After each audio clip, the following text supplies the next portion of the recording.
I truly believe that aligning consciously with the fundamental life energy pattern at every level, physical, emotional, mental, interpersonal, and environmental, is ultimately the art, the science, and the celebration of love.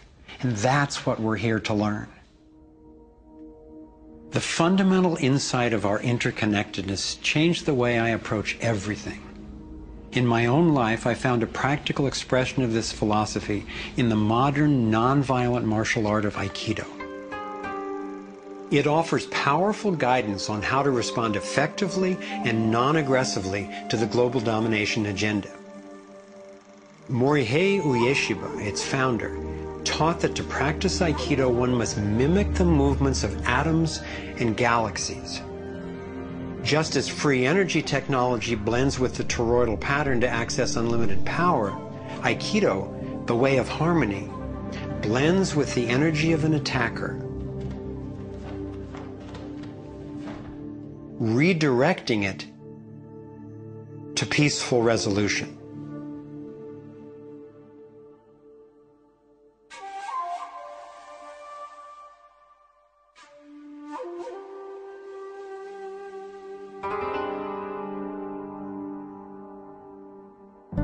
Gandhi and King applied these principles of non-aggressive power at the economic and social levels.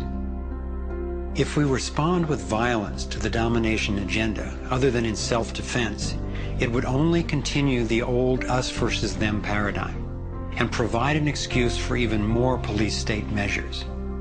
I believe that it's essential, both morally and strategically, that we take the path of non-aggression.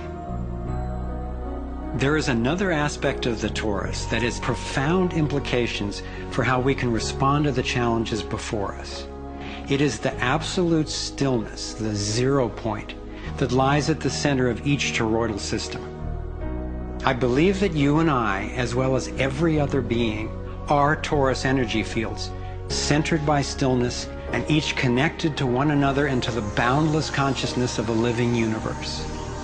As much as I benefit from the experience of others, as highlighted here with the Navigating Insights, and as valuable as daily feedback is about what's really going on in the world, as we see with the vitals, I've come to recognize that our primary compass is our own inner guidance.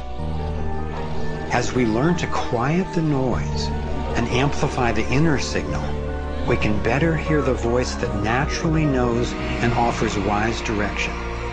In order to heal the world, we have to start telling a different story to ourselves. We have to start engaging in a different story with others.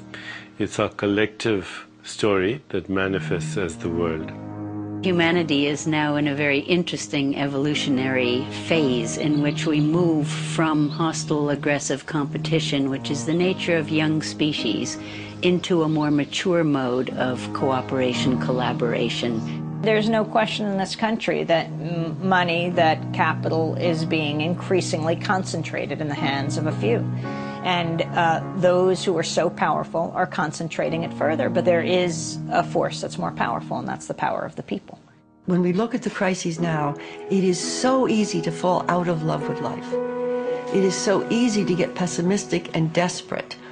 But from my perspective, the crisis has matured to the point of being on the threshold of mass awakening, and that feeling inside me gives me the vitality to know that no matter how small what I'm doing looks to me in the face of these huge problems, that the impulse of evolution is not small.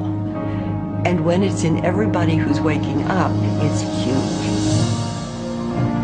And as more and more of us are waking up, linking up, and daring to speak up, the scheme for global domination is being exposed. And we're discovering solutions that can create the world we yearn for and deserve.